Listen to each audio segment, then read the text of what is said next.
Hello, everyone. My name is Weston Murdock. My teammates are Isaac Linn and David White. We're from the University of North Carolina at Chapel Hill, and we're going to be looking at Problem A from SCUDEM 6. First, a brief overview of our presentation.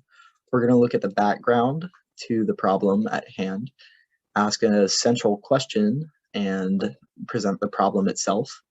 Then look at some assumptions that will allow us to model the problem, present our model, then analyze this model and present an improvement on our initial model, and then show some future directions in which research could go in on this problem if more time were taken. First, some background. Some birds in the Paridae genus use hair and fur in building their nests. In other words, they take hair and fur off of mammals and use it in building their nests. However, while this may seem like a good idea at first, it seems that these birds have been plucking it off of live animals. In fact, there's documented literature scientifically that shows that these birds have been doing this for long periods of time. And there are even YouTube videos showing these birds stealing fur from all sorts of different mammals, including humans. So this poses one essential question. Why would they do this?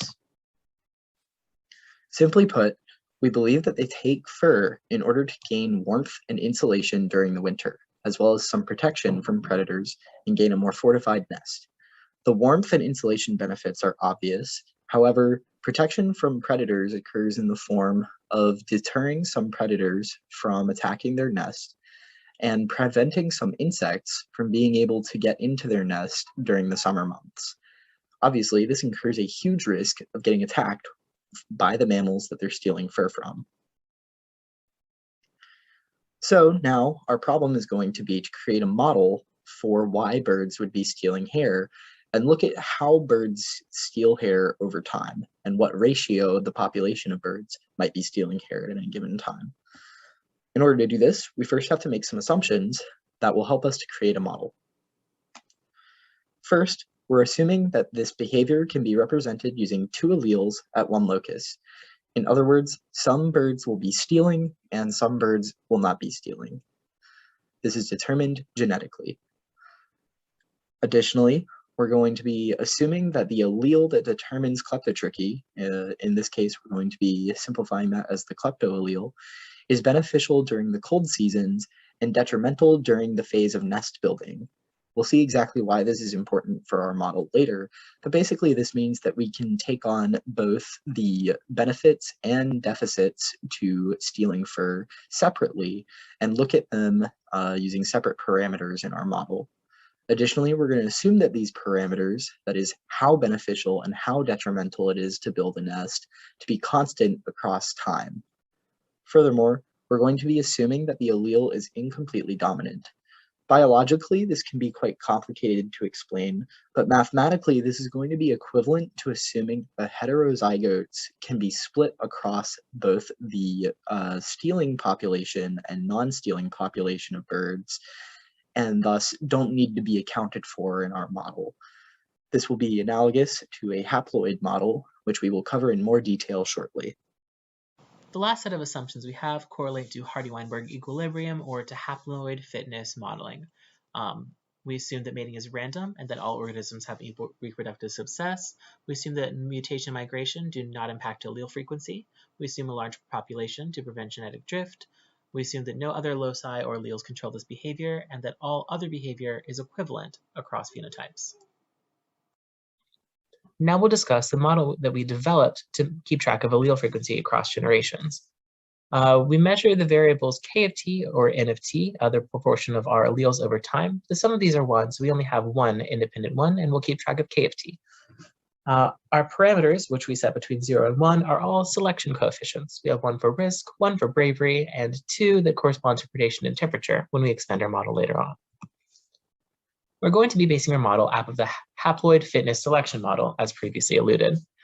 This lets us model allele frequency by taking into account the fitness of each allele individually, f sub big A and f sub little a, the proportion of each allele at a time step, big A and little a, and then the mean fitness, which is a byproduct of these values as well.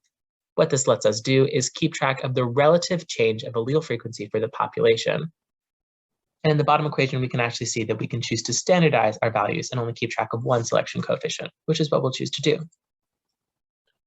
We're going to be modeling this in discrete time as opposed to continuous time so that we can model individuals over concrete time steps, which will help us keep track of seasonality. We're going to be using a life cycle to keep track of individual life stages within the same time step, because a current life stage may impact the next stage's conditions or fitness.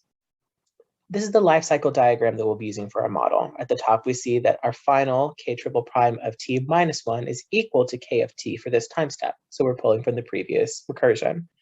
Our k of t at our census will experience temperature selection to be our juveniles, k prime of t, then experience gathering selection, k double prime of t is our adults, and then we'll mate to make more zygotes at k triple prime of t, which will then become k of t plus 1. These are the recursion equations that we'll be using for our model. As you'll see, these model the haploid fitness selection that we had discussed before, where we have 1 plus b as our fitness for our kleptos in our first selection step, and 1 minus r as a fitness for our kleptos in the next selection step, where they're gathering.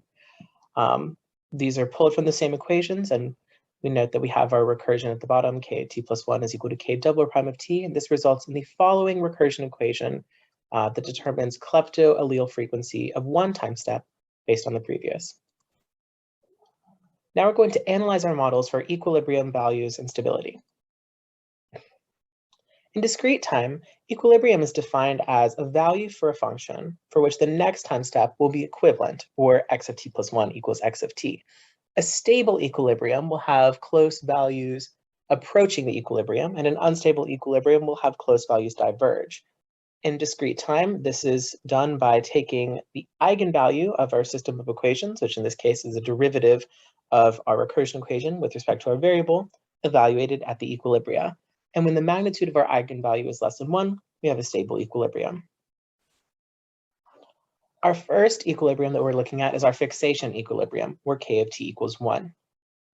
This is stable. Our conditions are stable when 1 plus b times 1 minus r is less than 1, because our eigenvalue is that value as well, which we know is positive.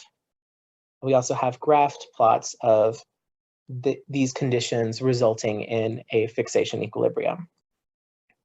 Our next is an extinction equilibrium, where we have our population approach 0.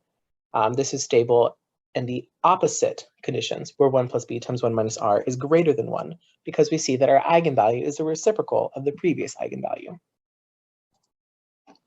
We actually see that when we set this equilibrium stability to 1, it reduces our entire equation to k of t plus 1 equals k of t.